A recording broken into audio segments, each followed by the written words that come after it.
In this video, I want to teach you how to do 5 steps to repair your computer. This is Mike at MSL Computer Service, and let's just get started. The first step is how to fix your computer when you have no sound. When you have no sound, one thing you can do is check your speakers. Now, if it's a desktop, make sure the plugs are in right, they're all the way in, and the speaker icon on the right hand side is not muted. Double click on that and make sure there's no mute buttons in there, and then restart the computer and then try it again. The second tip is when you have a black screen on your computer, you turn it on and the screen is black. What you do is you take the memory out, you take a little eraser and go to the connections where the memory is, and use rub an eraser on those connections and clean the excess off and put the memory back in, and then try to restart it. If that doesn't work, restart the computer and hold down F8 for safe mode and see if it'll boot into safe mode.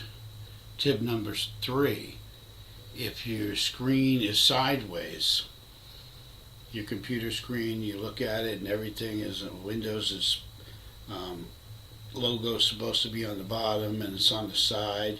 What you do is you take your mouse cursor, click it on that, and drag it in a circular position until it goes down to the bottom. And once it goes down to the bottom, right click the taskbar and click lock the taskbar. That'll keep it there. Tip number 4, my computer won't connect to Wi-Fi. If your computer doesn't connect to your Wi-Fi or internet, what you do is you turn off the computer, you turn off the power for the Wi-Fi, and you turn off the power to your modem.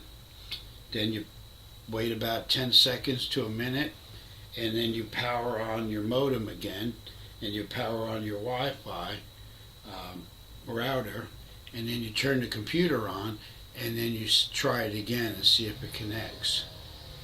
If it don't connect at that point, most routers, wireless routers, have a button on top. What you do is you hold that button down for about 10 seconds and release it, and then open up another browser and you should be able to connect. So those 5 tips should help you get your computer going. And if you have any questions, you can leave them in the comments. Again, this is Mike from MSL Computers. Like and share the video to get more videos, and check out my other videos. I'll see you in the next video. Good luck on your computer.